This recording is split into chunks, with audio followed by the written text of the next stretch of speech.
Gulf മേഖലയിൽ വീണ്ടും ഒരു യുദ്ധത്തിൻ്റെ കാർമേഘം ഉരുണ്ടുകൂടുകയാണ്.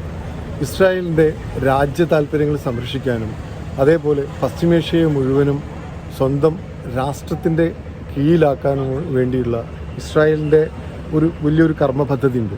ആ പദ്ധതിൻ്റെ ഭാഗത്ത് അമേരിക്കയും ബ്രിട്ടനും എല്ലാം കൂടി ചേർന്ന് നിന്നതുകൊണ്ടാണ് ഇത്രയും ഭീകരമായിട്ടുള്ള ഒരു യുദ്ധ സന്നാഹങ്ങൾ ഗൾഫ് മേഖലയിൽ അവർ ഒരുക്കി കൂട്ടുന്നത്. ഇതിന് തൊട്ട് മുമ്പ് 11 ദിവസത്തെ ഇറാൻ ഇസ്രായേൽ യുദ്ധത്തിൽ തകർന്ന് തരിപ്പണമായ ഇസ്രായേലിൻ്റെ ആത്മവീര്യം വർദ്ധിപ്പിക്കുക എന്നുള്ള ഒരു ഉദ്ദേശ ലക്ഷ്യം കൂടെ ഈ ഒരു സൈനിക സന്നാഹത്തിലൂടെ അമേരിക്ക ലക്ഷ്യം വെക്കുന്നുണ്ട്.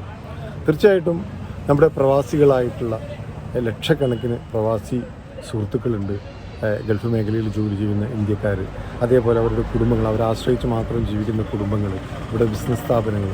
എന്തായാലും ഒരു പശ്ചിമേഷ്യയിൽ വീണ്ടും ഒരു യുദ്ധം, ഗൾഫ് മേഖലയിൽ ഒരു വീണ്ടും യുദ്ധം ഉരുണ്ടുകൂടുമ്പോൾ തീർച്ചയായിട്ടും നമ്മളെ കേരളീയരുടെ മനസ്സിലും അതിൻ്റെ അങ്കലാപ്പുകൾ ഉണ്ടാവുകയാണ്.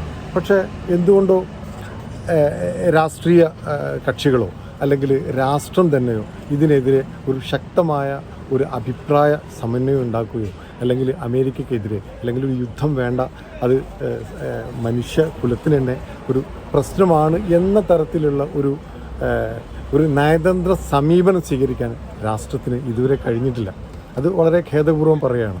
തീർച്ചയായിട്ടും പുരോഗതിയിലേക്ക് ലോകം നീങ്ങുന്ന ഈ വേളയിലും അനാവശ്യമായ യുദ്ധങ്ങൾ, എണ്ണ സമ്പത്ത് മുന്നിൽ കണ്ടിട്ടും അതേപോലെ വംശീയമായിട്ട് ഉന്മൂലനം ലക്ഷ്യം വെച്ചുകൊണ്ടുള്ള ഈ അമേരിക്കയുടെയും ഇസ്രായേലിൻ്റെയും പ്രവർത്തനങ്ങൾ തീർച്ചയായിട്ടും എതിർക്കപ്പെടേണ്ടതാണ്. ഞാൻ ഹനീഫ് യൂസഫ് താനൂർ.